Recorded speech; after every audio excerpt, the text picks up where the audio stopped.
Right, we are warming up for the weekend. Good afternoon. Welcome to the Pulse. We are ending the week on a high.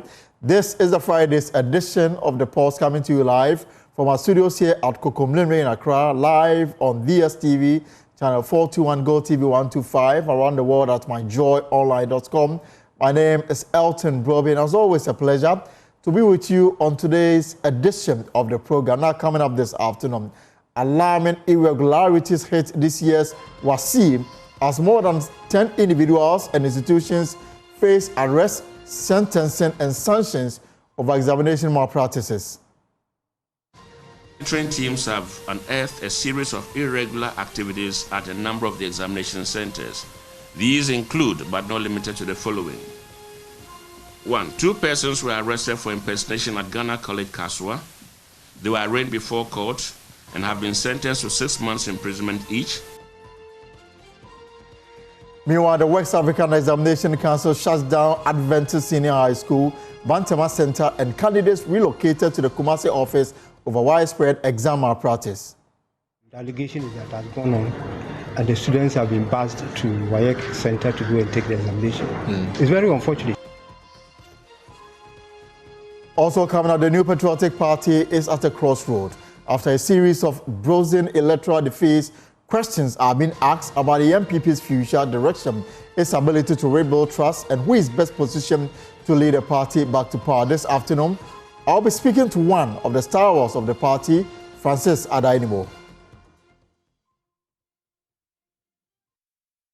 Also, the Communications Minister, Sam George, is set to address a news conference on the DSTV government impasse.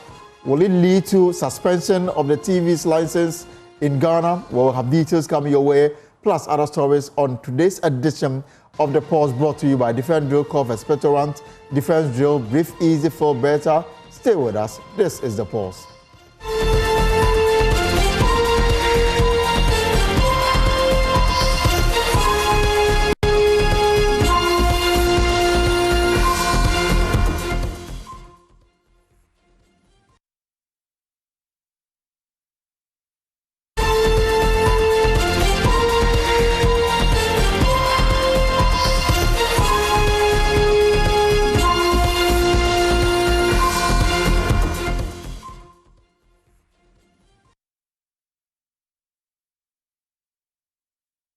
So you're welcome. This is the program. Stay with us.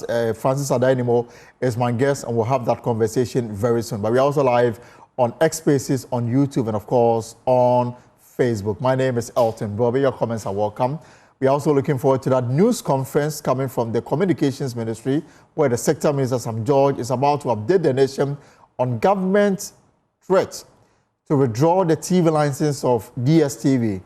That news conference is coming up pretty shortly, and we'll take you live to the ministry when all is said. Now, but some officials of the Ghana Education Service colluded with invigilators and candidates to cheat during the 2025 Basic Education Certificate Examination. Now, one of such schools is the Derby Avenue Roman Catholic Basic School in Accra, where as little as 60 cedis was enough to allow candidates smuggle mobile phones into examination hall, use artificial intelligence tools like ChatGPT, and even receive solved questions directly from invigilators. Here are excerpts from our latest hotline documentary produced by investigative journalist Francisca Enchel. Derby Avenue RC Exams Center. On the first day of the examination, while preparing exam materials for candidates to commence writing, invigilators were invited by the supervisor to a meeting with the headmistress of the host school, Derby Avenue RC. She announced a daily 60 cedis gift for each invigilator for the duration of the examination. We said we have exactly for you 60 cedis a day, which is 50 Ghana a day. But what we decided is not to use so 60 Ghana. Should I give it to you or? We should be making it every day 60 Ghana, every day 60 Ghana. So that you know we are catered for you for the week. Because we are public schools. So which one? We would like to take this daily. Daily? Yes. What is it? So after the day, you bring it? Yes.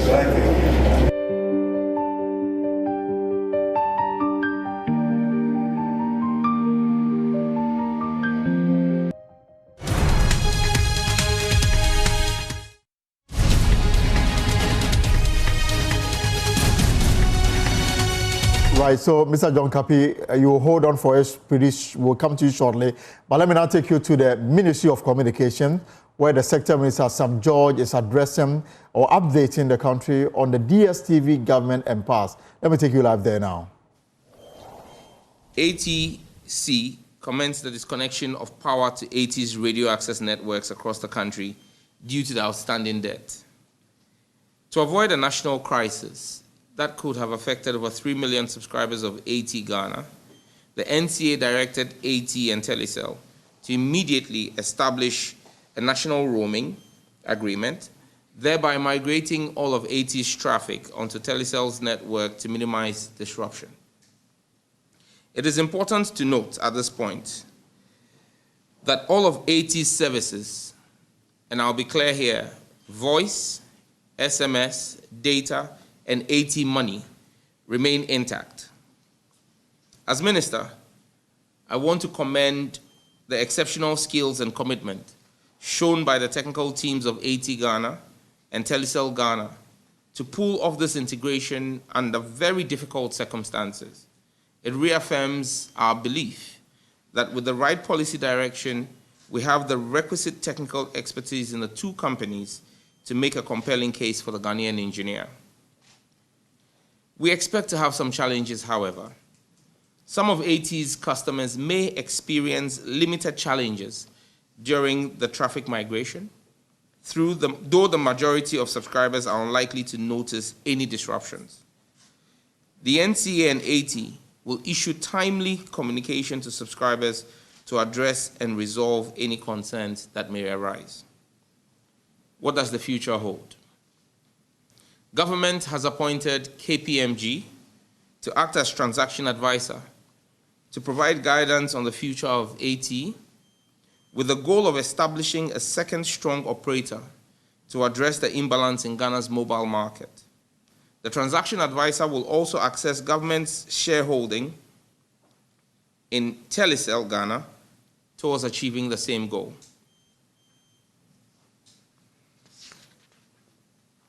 The transaction advisor has been given a strict 60-day timeline to complete its work due to the urgency of the situation.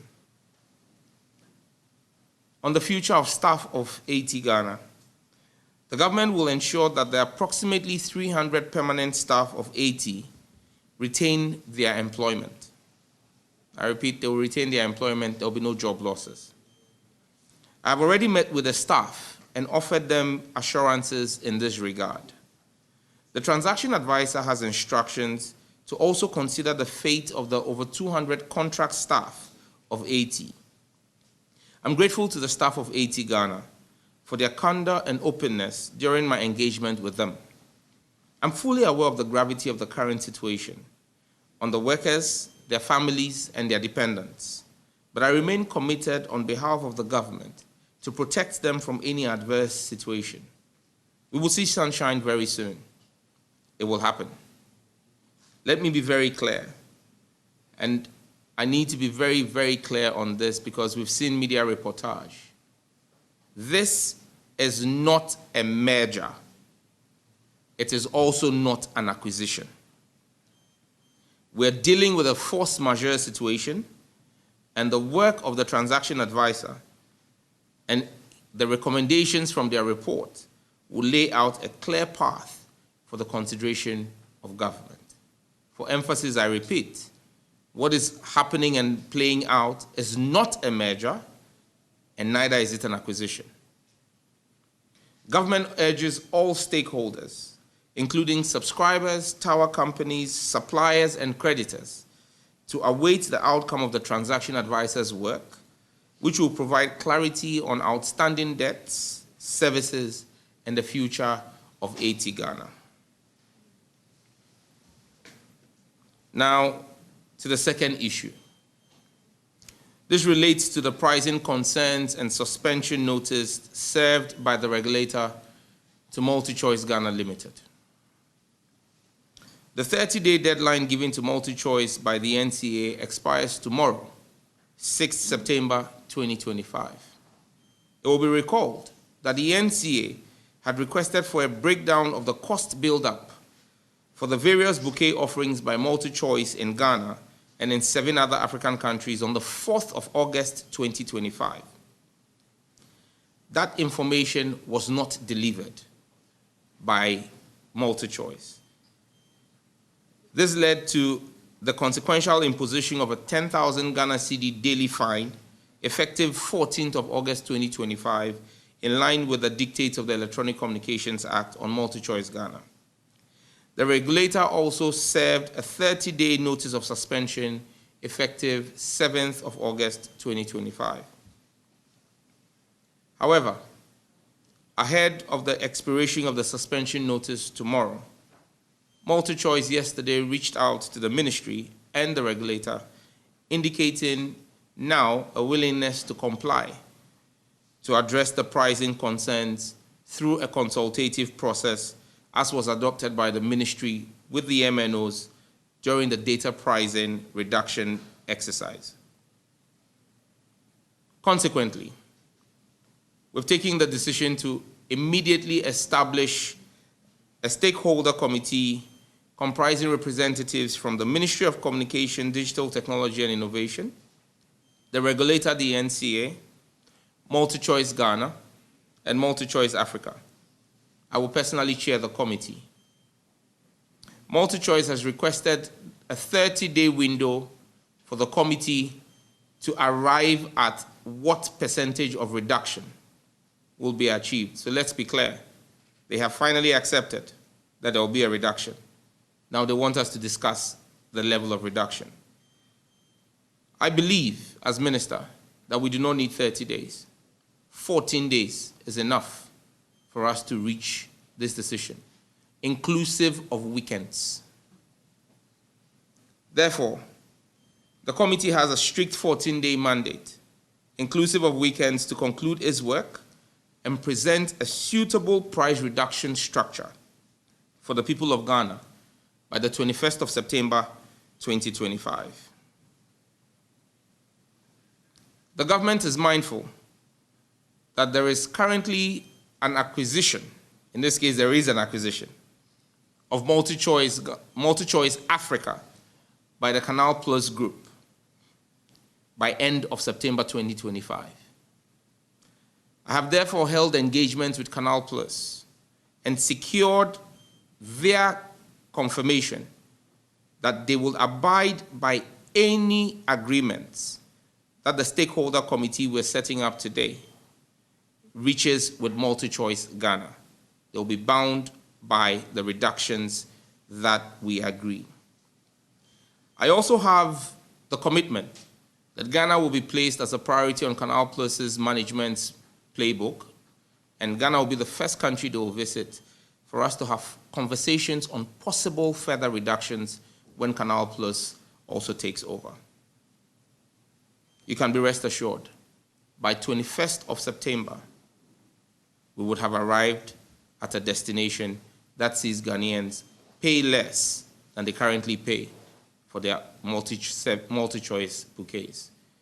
In light of transparency and accountability, we'll make the report of the committee available to the public by 21st of September when that committee is done with its work. But we're seeing light at the end of the tunnel.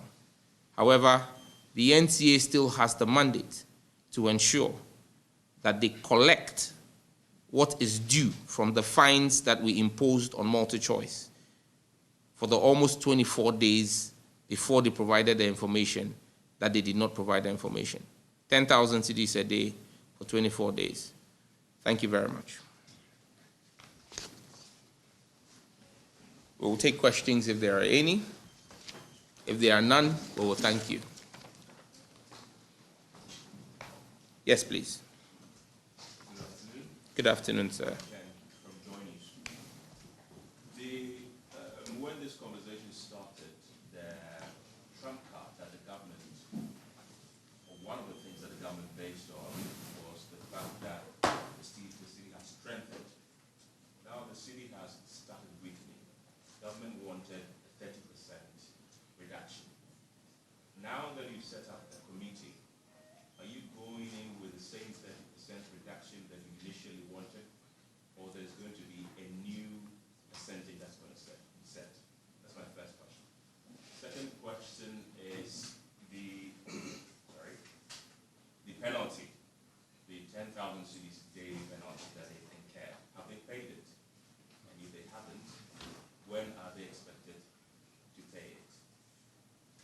question. And then final one, the 81. You said it's not an acquisition, neither is it a merger. So what is it? These are the questions. Any other question? Minister, also find out if what you describe as a force majeure will come at a cost. If Telecom is providing this service, temporary service, then will it come at a cost? Okay. Any other? I wanted to ask about the timing of the consultation. I mean, they had 30 days, and nothing of sort happened. I mean, today is great. They have in a day or two more, and then all of a sudden there's consultation going on. That's Okay. Any more? Okay, so I'll just take this. Still 30% or less? Yes, still 30%. The Ghanaian cedi today is trading at a stronger rate than it was trading on the 7th of January when John Dramani Mahama swore the oath as president. The cedi today is still stronger than the cedi when Nana-Addo handed over the reins of government. And so yes, still 30% for the Ghanaian people. Has the penalty been paid? I made that point that I expect the regulator to collect. It's not been paid yet because MultiChoice only delivered the information we requested yesterday. And so the NCA will act as the regulator to collect that penalty, as they always do in the case. And I'm fully confident in the capacity of the NCA to do what has to be done. It's not a merger, yes. It's not an acquisition, yes. Because the word merger and the word acquisition are technical terms that have meanings when it comes to businesses. Take, for example, I just spoke about the fact that Canal Plus is acquiring MultiChoice. It's a $300 million acquisition. So Canal Plus is putting down that money and paying off all the shareholders, like pension funds, that are the current owners of MultiChoice. That's not what's happening here. What you have here is a force majeure situation, and in every contract there are force majeure clauses, where an act of God or circumstances beyond human control. I've stated what the liabilities of the company are and the fact that it is unsustainable. So that's the force majeure situation. And so, yes, it is a force majeure situation we're dealing with. And in business, or when you're dealing with companies or corporate entities, where there's a force majeure, there are legal procedures. And that's why we've appointed a transaction advisor. The transaction advisor will take us through the processes to a conclusion of the matter. Is there any cost for Telecel carrying this out? AT already has a roaming agreement with Telecel and MTN. And so there is no new cost to this. There's already a technical arrangement that has been approved by the NCA for a national roaming agreement between the two companies. So there's no additional cost to the taxpayer or to AT for this. Graphic, timing of consultation by MultiChoice. Well, I would not want to impugn any motive to MultiChoice decision to wait till barely 48 hours to the conclusion. Let's just say they saw light at the end of the tunnel very late and realized that the ministry was not going to back down. They realized that Ghanaians fully back the ministry and that the ministry has the support. In fact, this is one action the ministry has taken that has bipartisan support. The MPP has endorsed this, the NDC has endorsed this, CPP, everybody in this country has endorsed this action because Ghanaians simply say we won't pay the exorbitant fees again. The law is also clear. The law says that when you're going to suspend, issue a 30-day notice. In that 30-day window, they have the opportunity to engage to remedy the problem. That's the position of the law. And so MultiChoice acting yesterday, 48 hours to the expiration, is fully legal and fully within the law. The law does not say that they must apply and conclude the matter within the 30 days. It says within the 30 days, they must make a move, and they've made that move. Now, they've asked for 30 days. We say we will do 14 days because, again, and that's why I'm chairing the committee myself. As chairman, if it means us meeting on Saturday and Sunday, we will do so. In this ministry, we're a digital ministry. We do 24-hour. We run a 24-hour ministry. My chief director and directors are here. They will tell you, even my deputy minister, on Sunday at 4 p.m. or at 7 p.m., I will send you a message or call you and we work. So this committee will work within 14 days. I'm confident that we will reach finality on what percentage of reduction, because now we've gotten the data we wanted.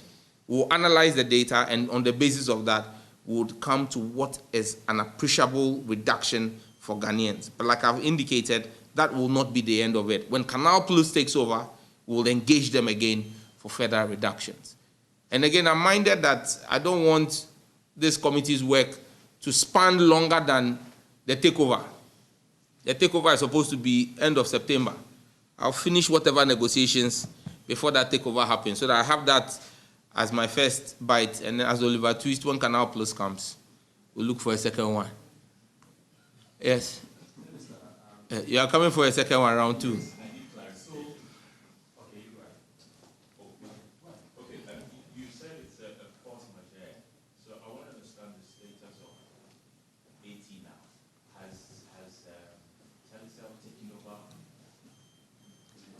There is no clarity here, and I think everybody is clear in their mind. There is no confusion here. I have been very clear that there is a transaction advisor who is coming to take stock of where the two companies are.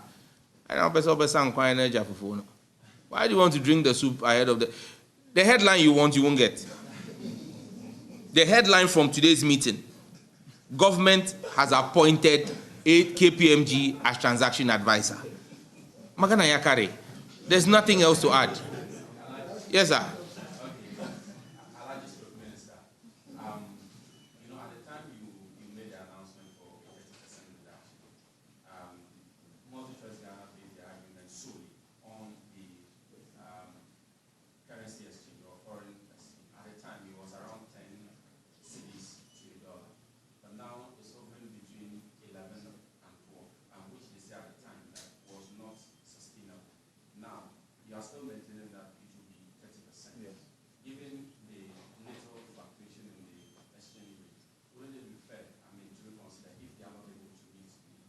In April this year, what was the exchange rate? In April this year, the exchange rate was 10. Multi-choice increased by 15%. So if they claim that a depreciation of the cedi is the basis for the increases that they were doing, in April this year, when the cedi was trading at 10, they increased by 15%. If the cedi is trading at 12, they'll reduce by 30%. I'm working my own mathematics. So we'll take our mathematics to the meeting and we'll see whose math is stronger. But bottom line, there will be a reduction. I don't know, dear. You better so. Any other question? Yes, sir. What do you have to say to people who feel what you are doing is, quote unquote, a bit too much? Because for two reasons, actually. One, DSTV is a private enterprise. Right, so that's the Communications and Innovations Minister, Samuel George. Now, a few things that he touched on. The ongoing talks between AT and Vodafone. He says it is not a merger, neither is it an acquisition. And the government has appointed KPMG to act as transaction advisors, and then they will come to some decision very soon. On the matter of 300 permanent employees of AT, he makes the point that they will be retained by the new arrangement that is ongoing. And there are also 280 contract workers of AT. Theirs will be considered along the way. Now, to the elephant in the room, and that's the matter between government and multi-choice operators of DSTV. Now, if you have been wondering whether the deadline fixed for tomorrow will lead to the cancellation or the termination of multi-choice TV license to operate in Ghana, that will not happen. According to Sam George, multi-choice operators of DSTV, they've reached out to government and they are now willing to engage. Now, government position is still clear that you should reduce your subscription prices by 30%. Multi-choice says they are willing to engage, and for that reason, they asked for a 30-day engagement. A committee has been set up. The Minister Sam George says he will chair this particular committee, and Multi-choice requested that this committee work within 30 days to present a roadmap to government. Sam George says that 30 days is just too much, and he's giving them 14 days, and 14 days will include weekends as well.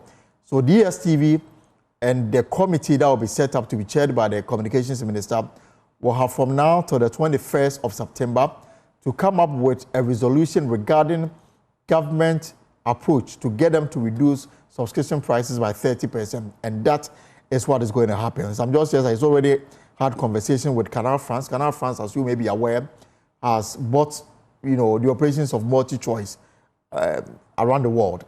And that acquisition will take effect at the end of September. But he's hoping that this committee, with this 14-day mandate ending on the 21st of September, will come to a resolution, and government position is so clear. Reduce subscription rate by 30%, otherwise you will lose your license. So that is the breaking news this afternoon. DSTV has additional 14 days grace period to meet with a committee to agree on a roadmap to reduce subscription prices by 30%. It's unclear whether the 30% is what the two bodies will come to a decision on. So this is the breaking news this afternoon, and we'll keep an eye on this matter. We'll expand this further on subsequent bulletins, on Prime, and of course on Top Story, on Joy 99.7 FM. Mr. Francis Adenimo is my guest. I will have him in studio pretty soon. But let me quickly touch on a very disturbing matter regarding the arrest of some individuals who may have influenced the ongoing West African Senior Secondary Certificate Examination. And the Public Relations Officer for the West African Examination Council, John Kapi, joins me via Zoom. Mr. Kapi, good afternoon and welcome to the program. Good afternoon. Thanks for having me. Yes, sorry, apologies for keeping you hold because we had to take our viewers to the Communications Ministry. So, explain to us how the arrest came by. Right. So before the commencement of the examination, we put out the information that we're going to deploy a number of personnel to monitor the examination. We also received a lot of intelligence information about some people who had intentions of cheating. So based on this information, we deployed our personnel over there.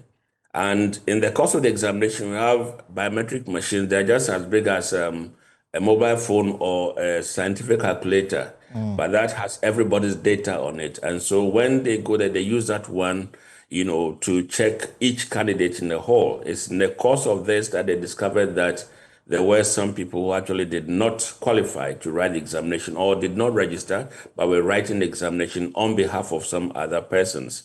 That's how come they got arrested. And the 14 include teachers, students, invigilators across the country. Is this still 14 or there's an update? Well, there's an update because I received information from Kumasi that at King's College, for example, there was this gentleman called Louis Frimpong who was arrested for impersonating Godfred Amwa. So he also has been handed over to the police. In the Upper West region, to be specific, I'm told that a teacher was arrested. He had made himself the administrator of a WhatsApp group, and then he would come early. While invigilating, he takes a snapshot of the question papers and then circulates that on the WhatsApp group and then collects information, responses from those people, and then, assist the candidates in the examination. So these are two additional arrests that we are told have been made. We are still monitoring reports coming from the field, and as and when we have them, we'll put them in the public domain. So now the number stands at 16 arrests. At 16, yes. Mr. Kapi, is this getting out of hand? We'll have to monitor the situation a little longer because This is early days here. We've done just about a couple of weeks. We have a couple of weeks to go. We have some major papers to be taken, core mathematics. We have core science as well. And so we want to give ourselves a bit of time to observe the situation. But then these are situations where arrests have been made. We have not even put out issues of photocopied responses. We have not put out issues of prepared notes and so on and so forth. So if we put all of that together, that probably would let us know what is happening. But then certainly the trend doesn't look good. And I mean, what you have uncovered, is it not compromising the quality of what will come out?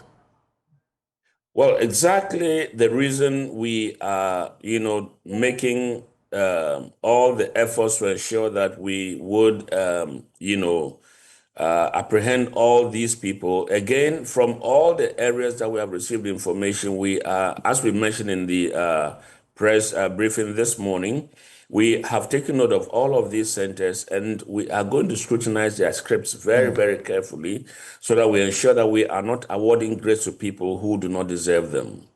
I understand the Ghana Education Service was also undertaking some investigation. I don't know whether you have an update on that. Well, when it comes to exams, yes, we know that they do their own monitoring. They would go to centers and also investigate. In fact, the Director General has received a lot of information, just as we have received, on issues happening in some areas across the country. And I believe that, yes, I'm told he was in Kumasi a couple of days ago, but then that is not an assignment from us. Right. He is doing that on his own, in his capacity as the Director General, because he has the right to do so. And then briefly on the BEC, there are also issues with it. Yeah, we have received a lot of, questions about, the grading system. People have indicated that WAEC has introduced a new grading system, and so we have failed a lot of people. Now, that is very misleading, because that is not true, number one, because the grading system we've used in 2025 is what we've used over the years. Now, it's important for us to note that as a council, BEC is conducted by us for and on behalf of the government of Ghana. Right. And so all major decisions, policy decisions on the BEC are taken by the Ghana Education Service. Now, if, for example, I think TV3 this afternoon that if the GES decides that going forward from 2026, use the criterion reference and not the norm reference, or what we call the state 9 for grading the BEC, why not? We are going to do it. Again, I want to state that at the beginning of the BEC, the two systems were used to grade the candidates, and the GES chose the state 9 for selection, for certification, and for placement. Right. So that is what we've used. It is not a new thing. It is something that we have used over the years. All right. And then quite briefly for me, before I let you go, I mean, all these irregularities, what will you place the blame? Well, I think that our teachers have disappointed us. Because this year, for example, we have held stakeholder engagements across the country. We have received information and areas where we needed to reinforce as far as our status as an examining body is, we have done. We have also solicited the support of all and sundry, chiefs, the media, education authorities, private schools, name them. We've been to all of these places, and we've tried to appeal to them to assist us. We've also had heads of school and supervisors sign an undertaking, to help with the, conduct of the examination by sticking to the rules governing the exam. Right. Unfortunately, what is coming to us indicates probably that they feel, well, it is just one of the things that we've been doing as usual. So business as usual, if you want. And so it's not going to have any effect. But I think that people should note, first of all, what the Director General told everybody before the commencement of the BEC, that teachers will be sanctioned for the roles they play in examination malpractices. Before the commencement of the written papers of the WASSCE, the Minister of Education announced that the issue of mobile phones should be a thing of the past and that they will deal decisively with anybody who is found culpable. I guess that people are simply being recalcitrant and they want to treat this as something trivial, and so they'll go ahead and do whatever they are doing. All right, we'll leave it here for now. Mr. John Kapi is the head of public relations with the West African Examination Council. The news this afternoon is that they've arrested 2 more individuals, bringing the number of arrested persons in connection with the ongoing West African Senior Secondary Certificate Examination to 16. And the arrests include teachers, invigilators, school heads, and then it goes on and on and on. Well, we're going to take a short break here on the pod. When we return, Ghana's largest opposition party, the MPP, is at a crossroad. After a series of bruising electoral defeats, questions are being asked about the MPP's future direction, its ability to rebuild trust, and who is best positioned to lead the party back to power. Well, my guest this afternoon is a former member of parliament from Mampong. He contested the presidential slot twice, Mr. Francis Adainimo, when we return from this short break.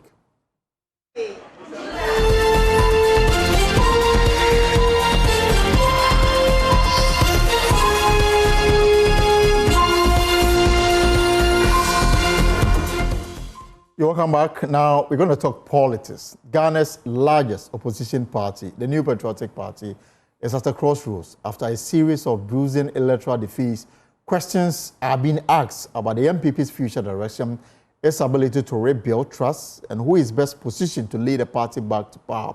With a crucial presidential primary set for January 2026, the stakes couldn't be higher. This afternoon, we will discuss the MPP's challenges, its internal dynamics, and the battle for the flag bearership that could define the party's comeback story. Now, joining me in the studio is a former member of parliament from Mampong in the Ashanti region. He has also twice contested the presidential race of the MPP but lost out. Francis Adainimo is my guest. Mr. Adainimo, good afternoon. Yeah, good afternoon. It's been a while. Well, that is correct. I hope you are doing good. Fine, I am, and your good self. Right, I'm going good as well. Before we talk about the MPP, before we went on that break, I was speaking to the West African Examination Council. They are unhappy with the level of malpractices that's characterized the ongoing West African Senior Secondary Certificate Examination. So far, they've arrested 16 individuals, and the 16 will include teachers, invigilators, school heads. And what do you make of this? These are future leaders we are training, and they have decided to cheat their way out. Well, Elton, this issue, in my opinion, is surprising. It appears that every year it is an annual ritual. Right. For BECE, for WASSCE, every year we hear of exam malpractices. Why should it even occur in the first place? For this particular instance, let me condemn. Those who are involved, whether they are teachers, the students themselves, if some are from WAEC offices themselves, who may be tempted to have leaked exam questions into the system. So whatever the chain is, we need to condemn that. We don't need to tolerate or entertain exam malpractices at any level. Right. That is why students are made to study hard. Once you study hard, why would you want to go for leaked exam questions and then before you can write your exam? See, nowadays, hardly will you find that. You have to study. When we were in secondary school those days, that electricity was even not regular. And we were using lanterns to study. Right. Yeah, people got committed to studying and made sure that we sat for our exams and to avoid, indulging in examination malpractices. So, I would challenge WAEC to ensure that subsequent years, this annual ritual, it doesn't happen from 2026 going. Ministry of Education also has a role to play. Teachers themselves also have a role to play, and the students. So the linkage should be that we should be able to close it. They know how the questions are set and how the questions are selected. In fact, for every subject, whether mathematics, English, or whatever, they have a pool of questions and they select. Those who select the questions and go for printing and in that sequence, they have to make sure that, look, we don't have this situation reoccurring subsequently.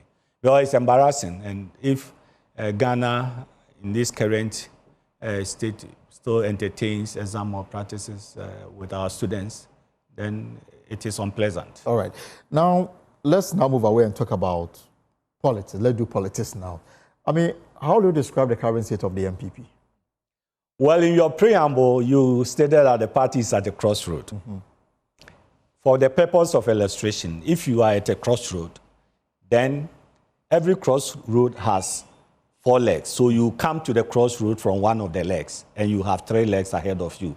And you have to choose which one to go. It's only one that will take you to your destination. But I will beg to differ in the description. Rather, I'll say my party, the New Patriotic Party, currently we are stuck in the mud.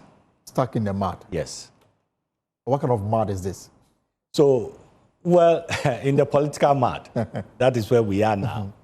And when you get stuck in the mud, you need a higher effort. You need that traction. You need a higher frictional force for you to be able to come out of that mud. I mean, if you are a driver, if you drive into a mud and you get stuck, sometimes you want to go out, your tires will only be rotating. Right. And you can't get out because you don't have the force of friction that should propel the vehicle to move. So right now, that is where, in my opinion. But the question is, how did the party get into the mud? Well, first of all, we have caused it ourselves. We as members of the party, from the leadership point of view in particular, we have caused it. We suffered the leadership at the party level? Yes, at the national level, at the national level, at the regional level, and then at the constituency level. But each of these levels will have a different role to play in causing this effect. And then whilst the party was also in government, in the immediate past MPP government led by Nana. So that means the problem didn't start today? No, I don't know. What we are seeing today is... No, it didn't start today, in my opinion. It started over 10 years ago. Over 10 years ago? Yes, that is my opinion about it. And that will take us to 2015? Yes. And this will be the time that Afuko and Kwabena Japan had issues with the party, and they were suspended. I will trace it back to that point of view, where the authority of the National Council, somehow, in its decision, we began to experience some abuse in decisions of the National Council. Because the circumstances that led to the removal of Mr. Paul Afuko, Mr. Kwabena Japan, Mr. Sami Krab. Right. So, the circumstances could have been averted. So once you go for the top echelon of your party, then that crack that is created, it didn't end there. It went into the regional situation level. Then it went to constituency level, where at the constituency level, even MPs will say that, look, I cannot work with this person. I cannot work with this constituency officer. I don't need this constituency officer. Then it trickled down all the way to polling station executives, which is the base of the party. Right. So if you have a crack in your building that goes into your foundation, then eventually you have to demolish that building because it is unstable. Its structural integrity is questionable. But if the crack is only at the top of it, then you can find a way to mend it, patch it, and restore the structural integrity of the building. But the genesis of that cracks, I mean, led to that overwhelming victory the party had in 2016. Well, you know, there are so many factors. By 2016, NDC had spent 8 years. Right. Professor Ms. John Mahama, 8 years. So there was also that natural call for change in government, which had been the historical trend for every 8 years. So that also, for me, that was the major factor. There was a natural call that, no, we needed to change. And the performance of the NDC, the second term of NDC in 2013 to 2014, some of the things that were happening, the perception of corruption, you know, dead goods dead goat syndrome by John Mahama, the Doomsaw, and all that also were issues that Ghanaians became so much dissatisfied. So when MPP also presented Nana Akufo-Addo and with a message of hope and transforming the economy and building a modern economy with sound infrastructure, of course, coupled with the natural phenomena, then Ghanaians were happy that MPP was coming back to really cause a major change. So therefore, even though the party had initiated steps to demolish its own structures, that same structures helped the party to win the 2016 elections. Yes. And then suffered another defeat in 2024. Wouldn't you say that it's the same 8-year cycle where people become very hostile to existing structures? Yes, that has been the trend, that every 8 years. But the defeat of the party in 2024 is unprecedented. Both parliamentary. Just like what happened to NDC in 2016. Both parliamentary and presidential. But what happened, you can't compare the NDC's defeat in 2016 to our defeat in 2024. Maybe there'll be another bigger one coming up. Ours is worse than the NDC own. NDC was able to secure over 100 parliamentary seats in 2016. They got 106. 106. Okay. And then move it to 137 in 2020. And move it. And you dropped. Yes, and we dropped from 169 to 137. Mm-hmm. So, and now after the 8 years, here we are. We could not even get 90 parliamentary seats across the nation. Only 87. Yes. In certain regions, the party has no representation. Yes, 4 regions we don't have representation. 5 regions we have a single representation in 5 regions. So it should tell you that the level of defeat for the party in 2024 is unprecedented. Mm-hmm. And that puts the party in this crisis. That we are in a crisis, we are stuck in the mud, it's a crisis situation. And we need to find that sufficient frictional force that can lift us from that situation. So you say that the crisis, as we speak now, remain unresolved? Well, yes, we have seen what has happened at Akwetia. I mean, if I take Akwetia by election. Before then, there was Ablekuma. Before then, Ablekuma. Yeah, we ran in 19 polling centers. Yes, and Ablekuma had been our stronghold since MPP went to Parliament in 1997. Right. We have kept that seat until 2024. And then Akwetia, we have also gone and we have lost Akwetia again. So it's all demoralizing to the rank and file of the party. And we need to admit that. If you don't admit, and you think that all is rosy, the foundation is still strong, and so you can build the superstructure on the foundation, then you will get it wrong, because when the time comes for accountability, we will see the effect of whatever actions and inactions we have taken at the various levels of the party. So what did the party do wrong in the last 8 years that it was preoccupied to the extent that it didn't realize that there was issues that needed to be dealt with? No, the party was in government for 8 years. And for me, one of the issues was the performance of the economy. For the 8 years, the performance of the economy. And talking about the performance of the economy, if you take the microeconomic indicators, you want to compare those indicators as at 2024 to 2026, when Ghanaians gave us the mandate. Right. Look, how would you justify exchange rate, which was hovering around 17 Ghana cedis to $1? As against the 4 cedis we inherited. Yeah, we inherited. How would you justify it? It's a simple thing. How would you justify it? So everybody knows you took it from this level. That is number one. How would you justify inflation that probably went to 54%, came down to 23 point something percent, as compared to how you inherited it? How would you justify it? How would you justify a domestic debt exchange program, the haircut? It has happened. So people have felt it. People are feeling it, and they have felt it, and they are feeling it.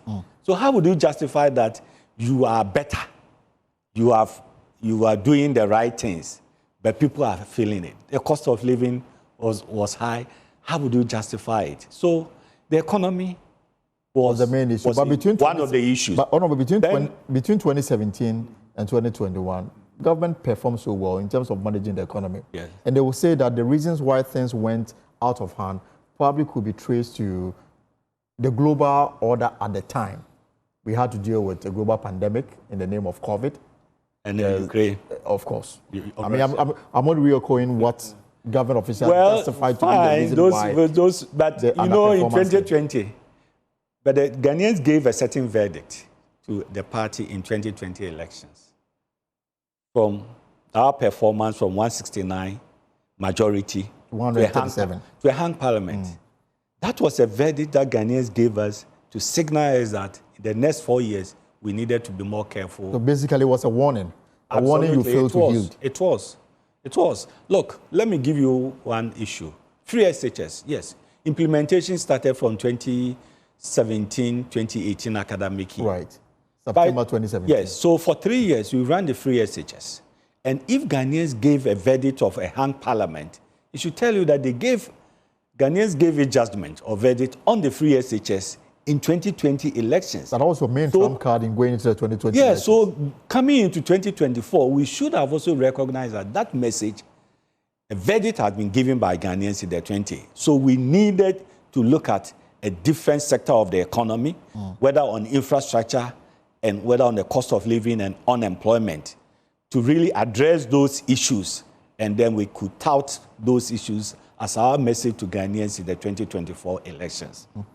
But still, in 2024 elections, we were touting free SHS. We were touting free SHS. We were touting free SHS, forgetting that its verdict had already been delivered in the 2020. So the economy was one of the issues, okay? We said we will move from taxation to production. However, we introduced more taxes. G-levy is a classic example. And Ghanaians were unhappy, and yet we went ahead. We said the E-levy would bring in more revenue so that we would not be tempted to go back to IMF. But after E-levy, we went back to IMF for bailout. Okay, so because the E-levy couldn't bring in the revenue that government anticipated then. Absolutely.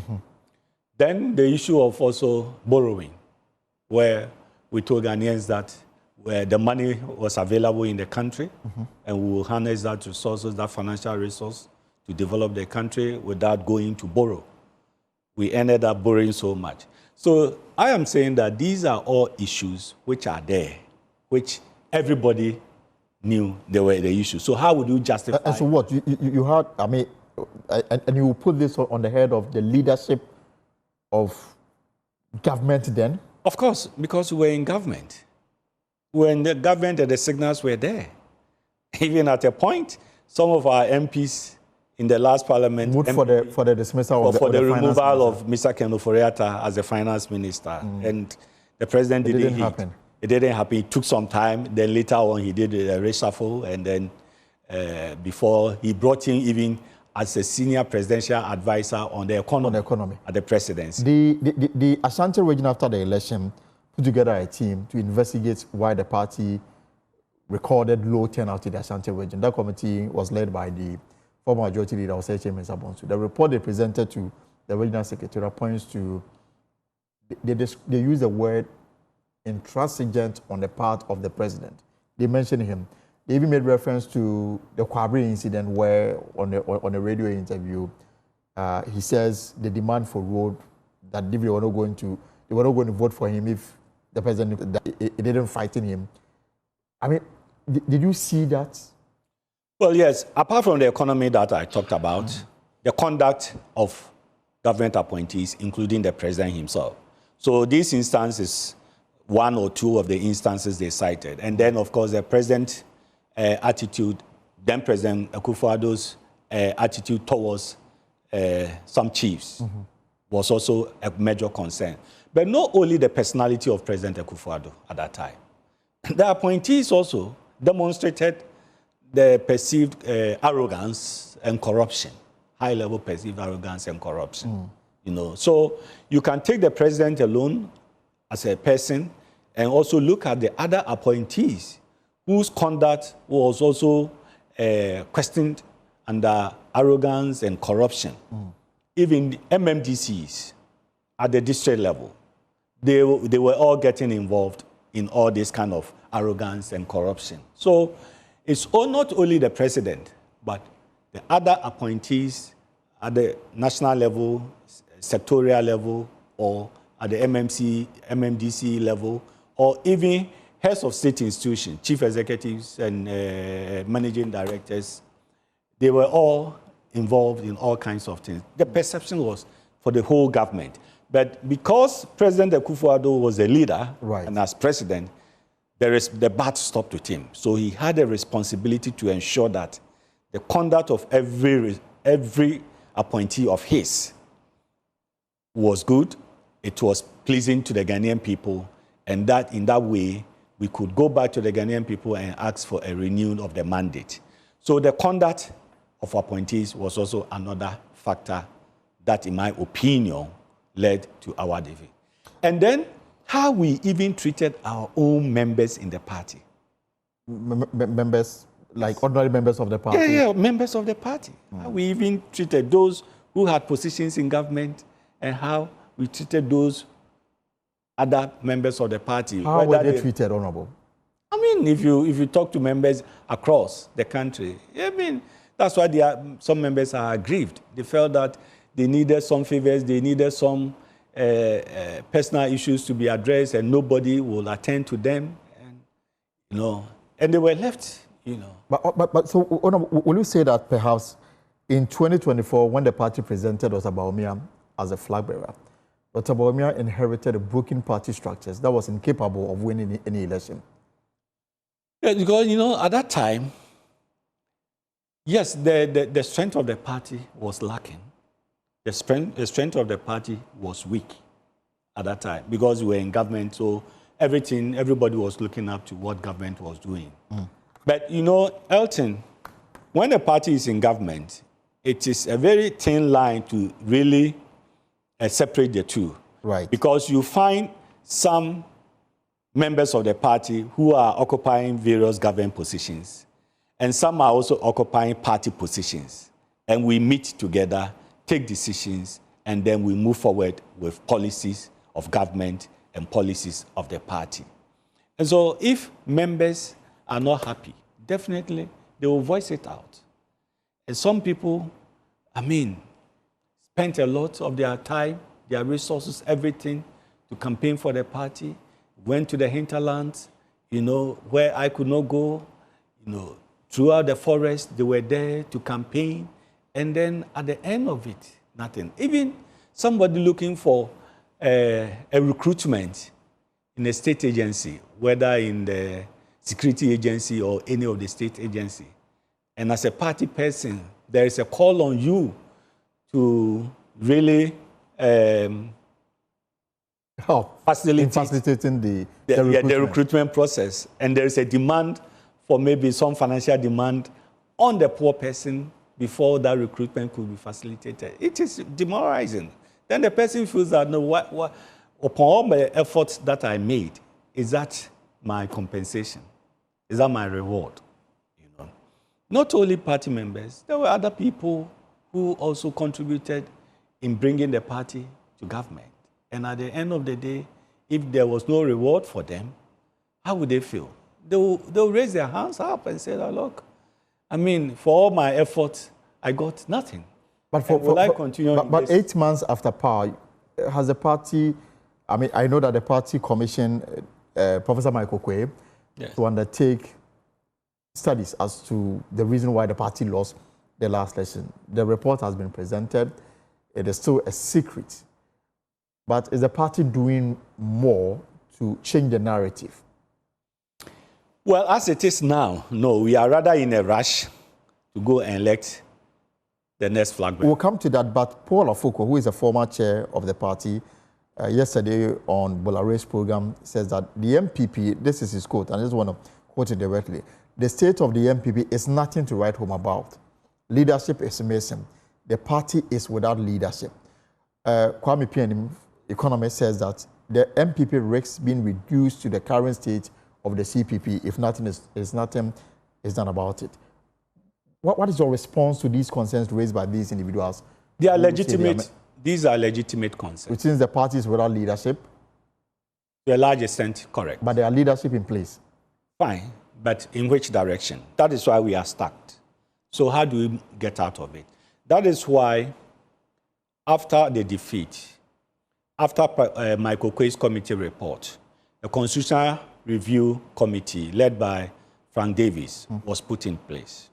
And so they came out to the proposals for expansion of the electoral college. Right. You could see that most people were looking up to the issue of one man, one vote in the party in decision making. So that everybody, any card-bearing member of the party would have voting rights. Standing. Would have voting rights. Yes, should have a voting right. And that is what, if you talk to most people within the party at all levels, most people, that was their desire. Let's open it up, do mass registration at all the constituency level. Make sure that, let's say this is Ayawaso Central Constituency. If we can mobilize about 5,000 people who will register as card-bearing members of the party, and every month will be required to pay their dues. So they will be in good standing. So any decision they have to take about the leadership of in terms of the party, they will also participate. Right. They will be happy. That alone is the major step to do. But hey, we went for the constitutional conference, and the decision was that instead of the existing 5-member polling station executives, we are only going to add 2 people. To make it 7. To make it 7. Even if you compare it to the NDC, at the polling station, NDC, they call it branch. They have a 9-member polling station or branch executives. Right. So adding 2, we only have what? 7. And now the next level, we've created what we call electoral area committee, which is a 5-member electoral area executive committee. But with talking to people, that was not what most people were looking up to. They thought that we'll open it up, register people. If it will take even 3, 4, 5, or 6 months to have this exercise well implemented, cross-checked, verified, ensuring that, yes, for each constituency, the 276 constituencies, we have members of this magnitude in each constituency who are registered members and paying their dues. Everybody will be happy. So that then we build it. Right. But now that is not the situation. So you create a 7-member. Some describe it that we are even rather going to increase the cost of conducting your primaries, right, whether the presidential, parliamentary, or even constituency executive elections. So it is a major concern. Now we finished the conference.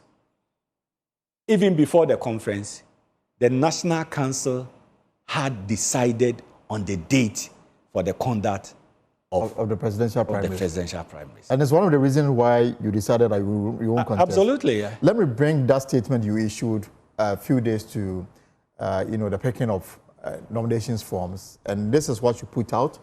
And you said, following broad consultation, advice from the team members, and careful reflections on the current circumstances of the party, I have decided not to contest the MPP presidential primary scheduled for January 31st, 2026. Now, this is the reasons.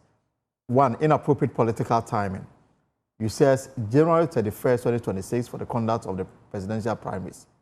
The top-down approach to internal party contests, which has been severely criticized by many party stalwarts, including myself, as politically imprudent. The seeming inclination and bias of party executives towards one candidate. The unreasonable and unhealthy monetization of our internal politics, as evidenced in the astronomical amount of 4,600,000 being demanded from each aspirant. These factors, I believe, undermine the foundation of our internal democratic culture and place an ethical emphasis on money rather than competence and winnability. Nevertheless, I wish all aspirants well. Let's start from the very top. You said January 31st. Is it a case that it is too short to allow you to do comprehensive campaigning?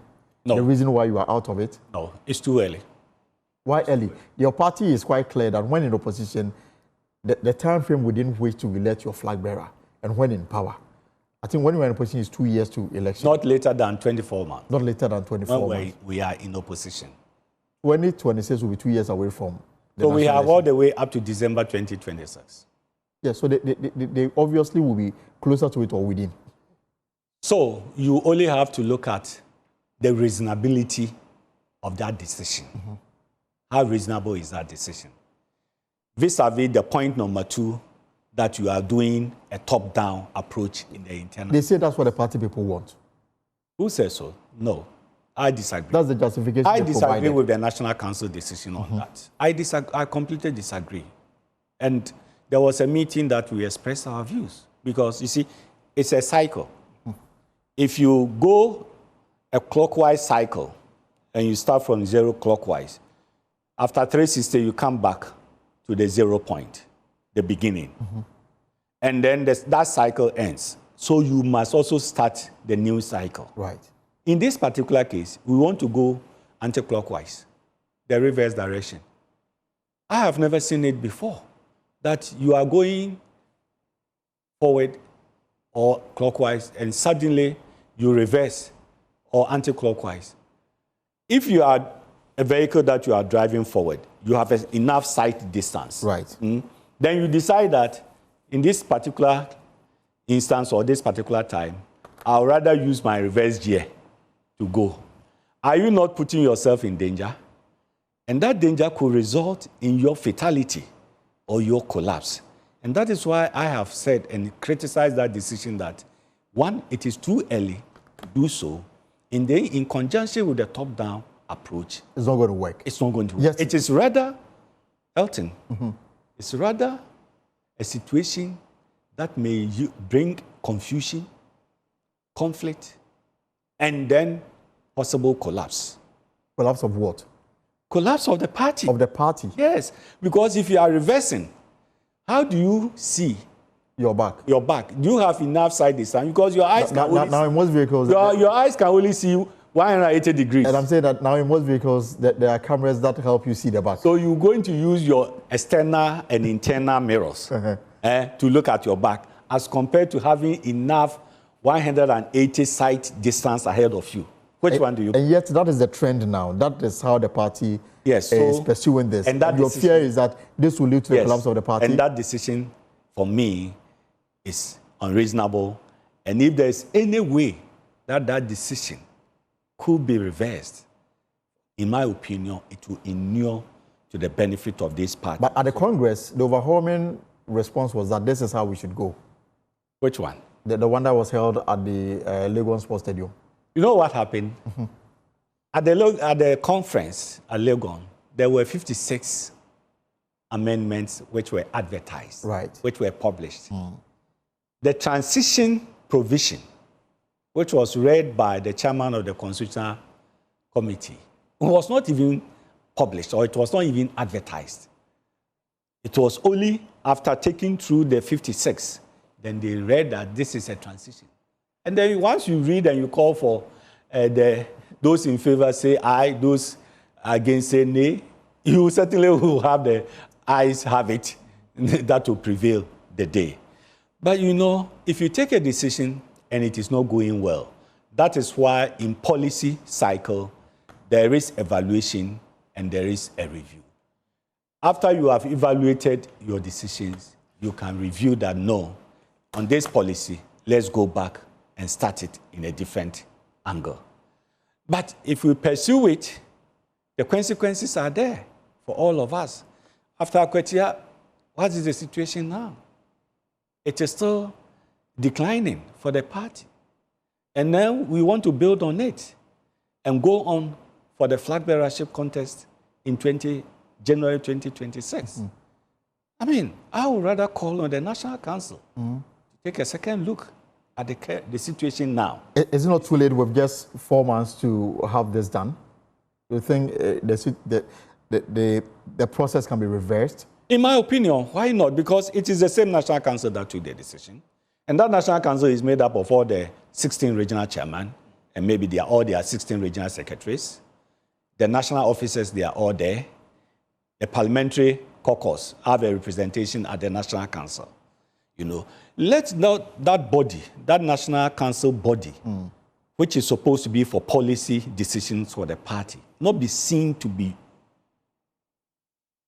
an arena to abuse processes for fairness, for transparency, to ensure that the party's internal democratic culture is sustained, is maintained. And your third point actually casts doubt on what you consider to be a very important pillar, and that there should be fairness and transparency in the way the party leadership should go about this. And you said that there is bias of party executives towards one candidate. Who is this candidate?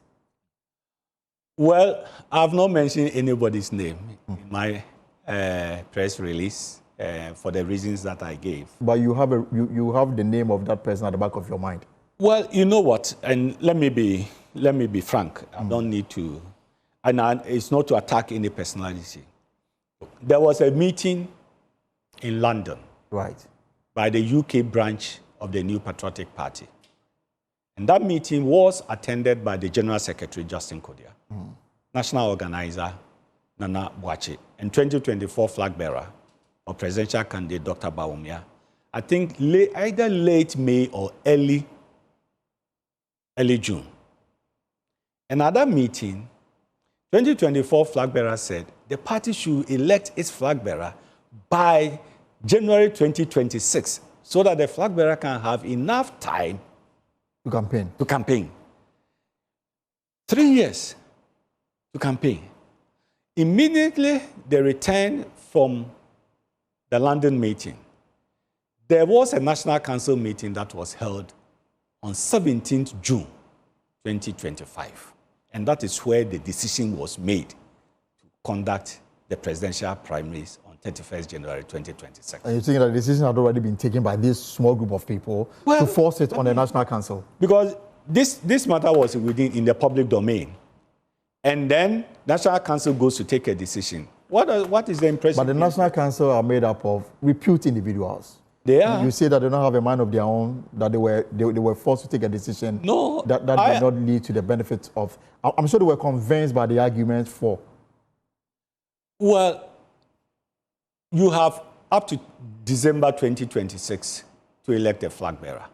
So why would you also want to go for that early January election? Maybe the justification... Whilst you haven't done your base work well, whilst the rebuilding, the reorganization is supposed to follow the cycle that has closed now after 2024 elections, and then you want to circumvent the whole process and say that, look, let me go and start from the top.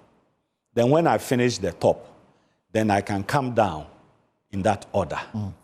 I mean, where do you find such a democratic culture being implemented? I have never seen it anywhere. And you think this whole process has been schemed just to favor Dr. Bawumia? Absolutely. We saw even the picking of nomination forms. Our constituency youth organizers were brought together to go and pick a nomination form for one person.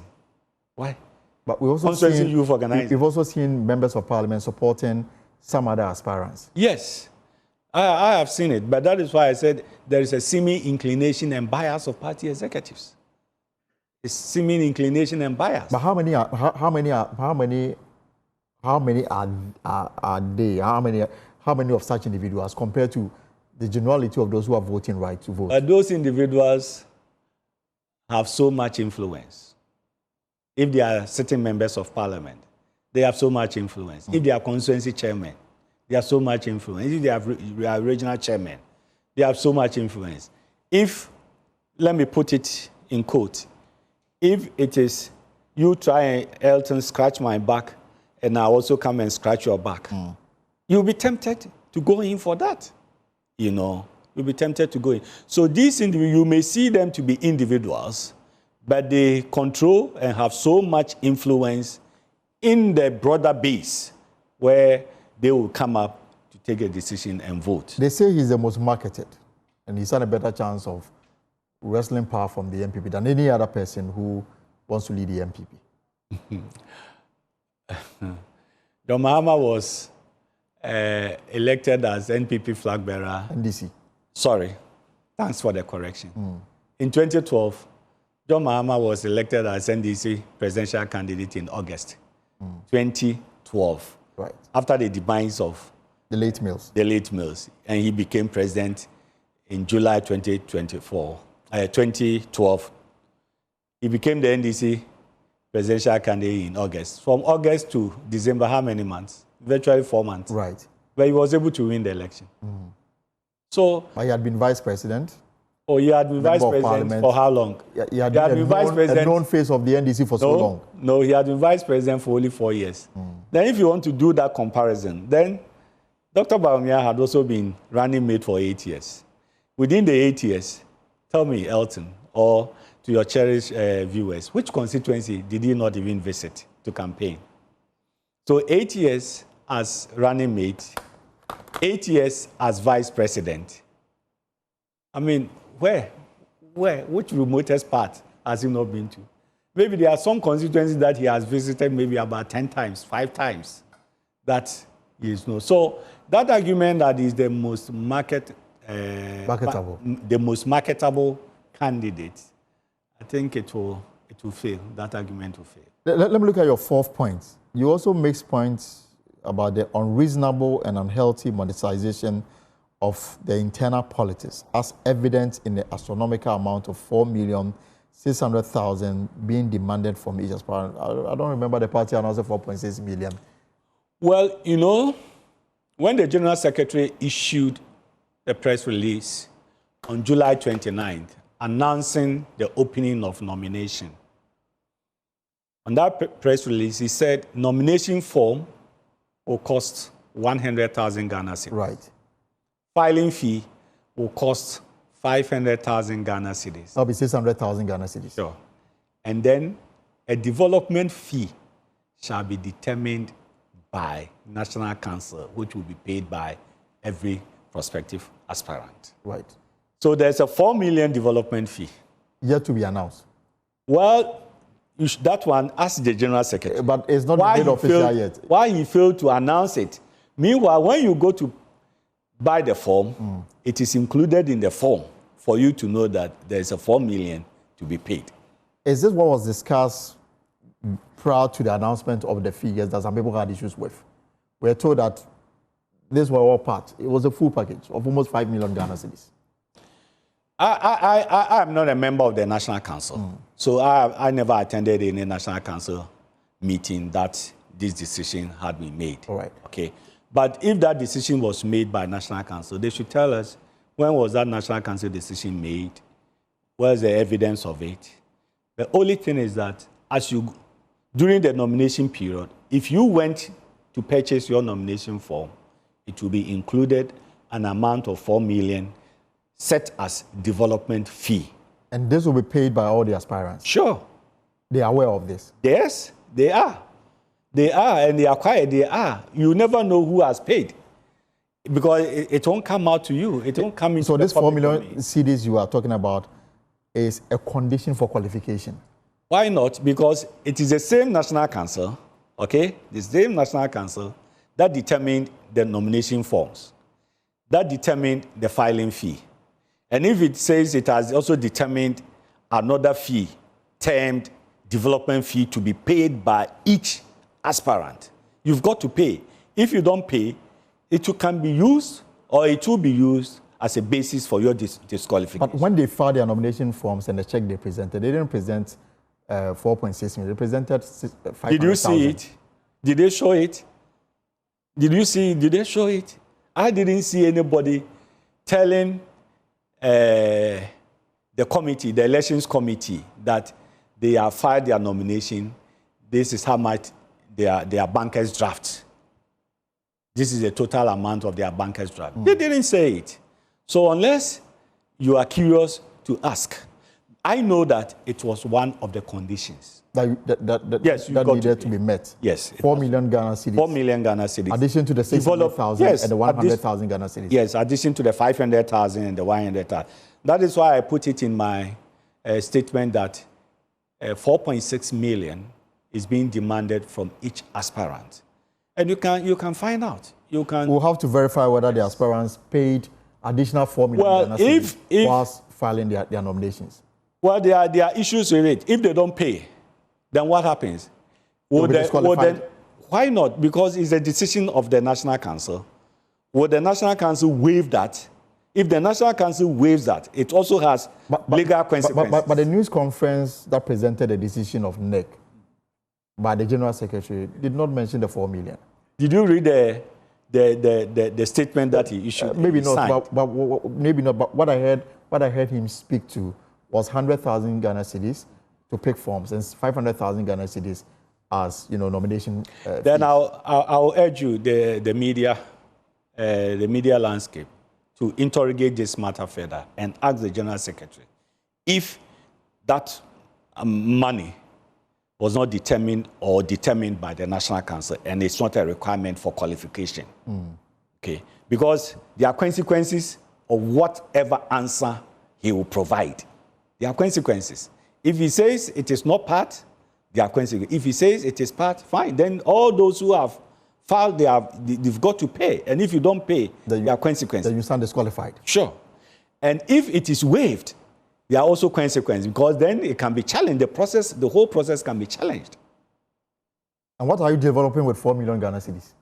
Well, that one, I don't know, unless we ask the General Secretary who implements decisions of the National Council. So he will know what goes into the development fee, the ingredients of the development fee, and what the party is going to do with it. I wouldn't know. But that is the first time, Elton, and for your viewers, that's the first time such a matter has come up in MPP presidential primaries. Look, 2010, 2014, the party was in opposition. 2010, 2014, the party was in opposition. The party never introduced anything like development fee. All we knew at that time was the cost of the nomination form and then the filing fee. 2014, when I contested for the first time, the cost of the nomination form was 10,000 Ghana cedis. Right. 2014. And then the filing fee was 75,000 Ghana cedis. The two put together was 85,000. Yes. Then 2023, when the party was in government, the cost of the nomination form was 50,000 Ghana cedis. And then the filing fee was 300,000. There was no mention of development fee. There was nothing like development fee. And so this is the first time that such an item has been introduced. A precedent is being set. So that is why I said, when you get hold of the release from the General Secretary on 29th July 2025, announcing the opening of nomination period, right, and you read the content of that statement, you will notice that there is an item called development fee, which shall be determined by the National Council to be paid by each aspirant. And you say that is 4 million Ghana cedis? Absolutely. Wow. We'll look at this carefully and then get some answers from the party leadership. But now that you are... But even since last week when I put up mine... Nobody has... It has not been challenged. Right. But now that you are out of the race, are you supporting any of the aspirants? No, not at all. Why? I've pulled out from the race based on principle. But you were supporters, and you encourage them which direction they should vote. For the team, as Team Adainimu or Team Fan, the decision is that... Who do you think should win to lead the MPP? I don't know. I don't know. On this platform, I don't know who will win. Should it be Kennedy Japon? Elton, I say I don't know. Brandon Champon? I don't know. Or the most marketed Dr. Baumia? I don't know. Because I have withdrawn or I pulled out on principle. And the principle is based on these reasons.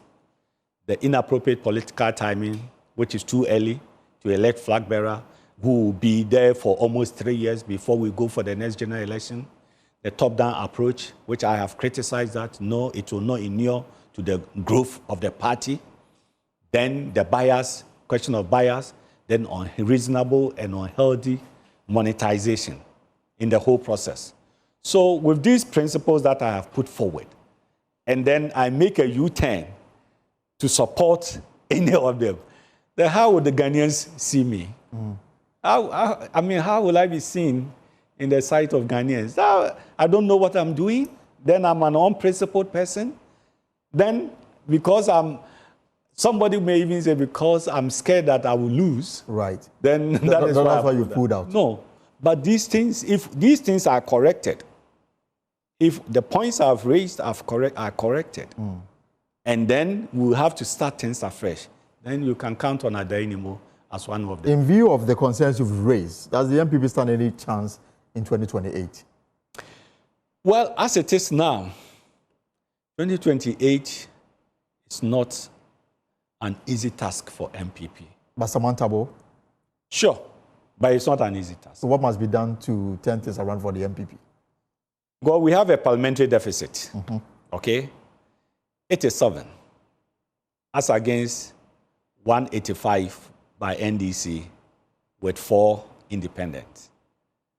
We need to examine how are we going to move, let's say, 40 or 50 parliamentary seats from the NDC and bring it to MPP whilst we maintain our 87.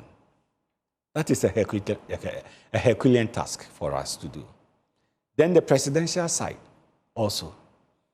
Okay, we have, if you look at the results of the 2024, right, and you look at the green and blue belt nationwide, you see where MPP we are.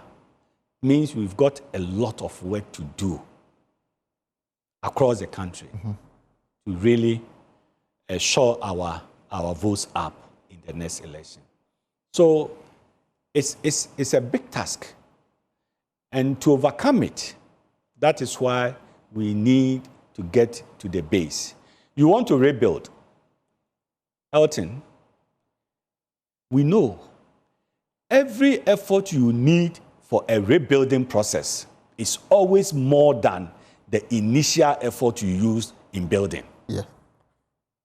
So where we are now, we need a greater effort in the rebuilding because you have to demolish certain things and even to take the debris away is another task. And then reconstruct is another. That is where we are now. And that is why I said we are stuck in the mud and we need a greater frictional force to really lift the MPP vehicle from where it is now. To do so, it is the internal membership of the party that is the strength of the party. How can we calm down members of the party at all levels in the various constituencies? How can we give a renewed hope to our members that all is not lost? Right. That let's come together, you know, and look at a brighter future. And then we may have to, in this crisis, call for certain decisions. And I will recommend, at the national level, for instance, the acting national chairman, Mr. Bute, has indicated that he is not going to seek re-election. Right. Because of the performance of the party. Right. And I commend him for that. The national organizer has also said so. Yeah, so I expect that the entire national executives must be removed. Yes. Yes. Because in crisis, you must take certain decisions which may not be normal. Let's go to the regional level. Okay? At the regional level, if you are in a regional chairman or a regional secretary or a regional executive member in Upper West, Upper East, OT, Volta, where we secure 0 parliamentary seats, and you still want to renew your mandate as a regional chairman or you want to go for a different position at the regional level, I believe that we need a complete overhaul at the regional level. Let's take Greater Accra also for another example. You're wrapping up, so if you can. Yes. Greater Accra, out of 34 seats, MPP has only 5 and NDC 29. So if you're a regional chairman here or a regional officer, what is your motivation that you should seek re-election either in the same position or in a different position? So that overhaul, we need it at the national level, then at the regional level. For the constituency, we can leave it to them, and at the constituency level, they will know how to play their own games. And I believe at the end of the constituency executive elections, maybe those who may be retained, existing executive who may be retained, may not even be more than 30%. Okay. Well, so this kind of overhaul is needed to bring freshness, new energy into the party. You know, as I said, if you stayed on as a regional chairman in your region, you couldn't bring a... Then you have no business. What business? What are you going to bring in the 2028? All right, folks. I guess we'll have to find another time to continue this conversation, but we'll have to leave it here for now. Before we go, let me say thank you very much, Mr. Francis Adenimo, for coming through, and hopefully we'll continue this conversation another time. Thank you. As I said, rebuilding requires extra effort as compared to the initial effort that you used to put up the structure. So for MPP members, all is not lost. We have a task ahead of us. I know how people are feeling at the base. And so we must give a renewed hope to our people. Even from Equatia, what happened, we know the effect on our members. On the party. All right. So, Mr. Francis Adenimo, thank you so much for coming through. Before we go, cybersecurity firm Innovate Africa has raised concerns about a rising wave of cyber attacks targeting businesses in Ghana. According to the company, nearly 5,000 cases have already been recorded in 2024. Chief Executive Officer of Innovate Africa discloses during a stakeholder engagement in Accra, and Darcy has more in the following report. According to data from Innovate Africa, Ghana is increasingly becoming a hotspot for cybercrime in the sub-region. The company said in 2024 alone, over 4,000 cyber attacks have been targeted at different businesses across Ghana. The attack vectors are local, okay? You know, in 2024, we recorded, 4,753 DDoS attacks in Ghana. DDoS is denial of service, okay? It's one of the most easiest form of attacks, okay? General Manager for Innovate in charge of English-speaking countries has cautioned individuals and entities to take precaution against such threats. Okay, so looking at the threat landscape and the volume of attack that Ghana as a country and its institutions are facing is really, really very alarming. There's an increase in ransomware attack, there's an increase in phishing attack. So every hand has to be on deck. The public and the private sector, you know, the public sector supporting with the fund, the private sector supporting with the expertise. All hands has to be on deck to tackle this and help reduce that volume of attack and provide a mitigation for any form of attack to the country. And when it comes to the people needs to be educated. Education is very important. Security awareness training, simulations are very important. Security consultant Richard Kwame Esumeni has called on the National Cyber Security Authority to fully implement measures to address the situation.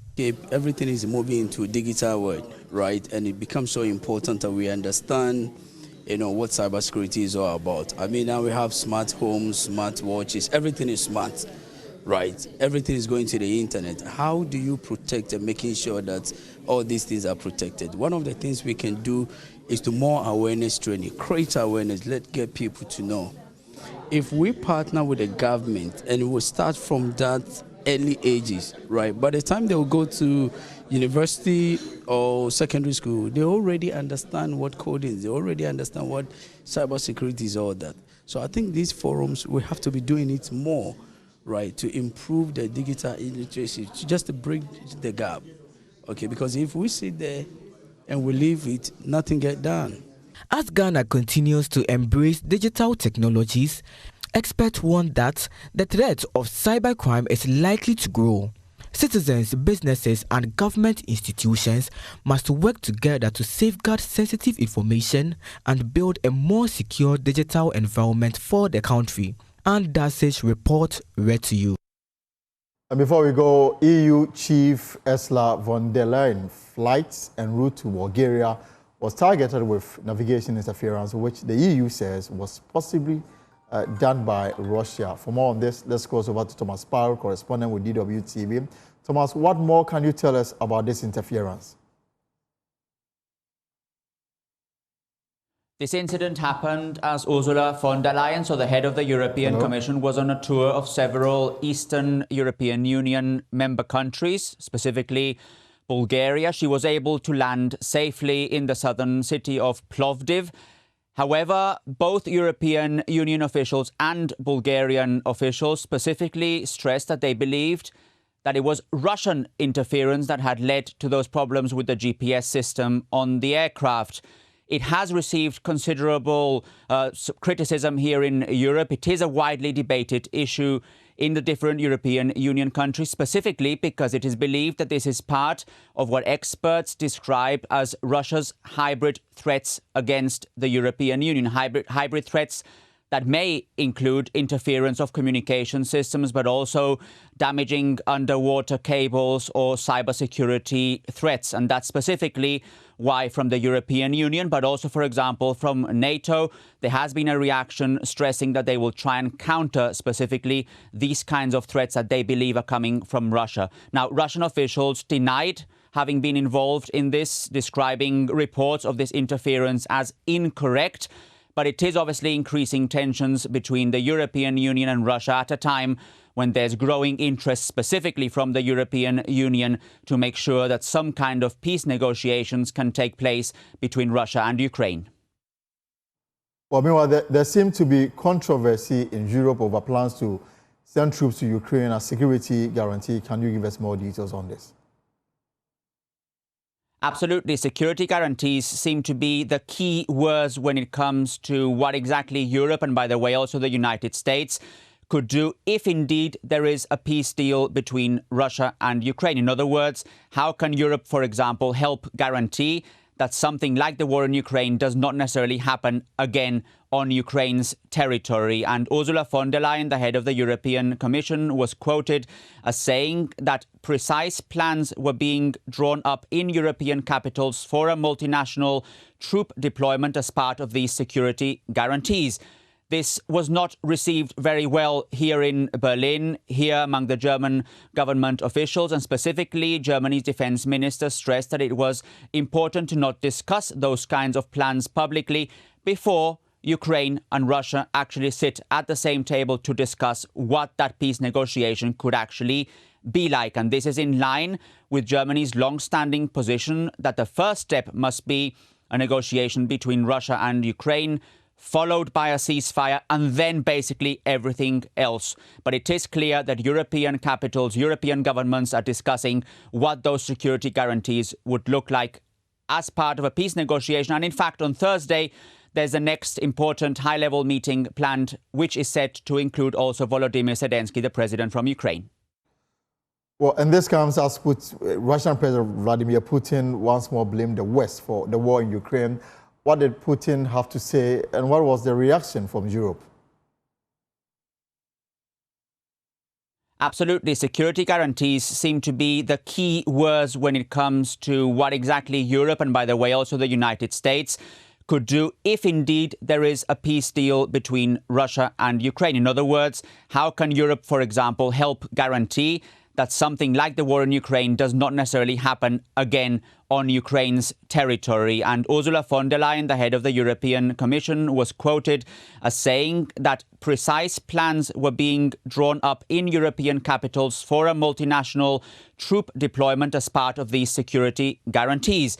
This was not received very well here in Berlin, here among the German government officials, and specifically Germany's defense minister stressed that it was important to not discuss those kinds of plans publicly before Ukraine and Russia actually sit at the same table to discuss what that peace negotiation could actually be like. And this is in line with Germany's long-standing position that the first step must be a negotiation between Russia and Ukraine, followed by a ceasefire, and then basically everything else. But it is clear that European capitals, European governments are discussing what those security guarantees would look like as part of a peace negotiation. And in fact, on Thursday, there's the next important high-level meeting planned, which is set to include also Volodymyr Zelensky, the president from Ukraine. Well, thank you very much, Thomas Parrow, with our partners DWTV in Germany. Well, folks, that's our show for today. For more stories, log on to our website, myjoyonline.com. Whatever you are up to this weekend, I hope it's profitable. My name is Elton Gobe. Have a good evening and take care.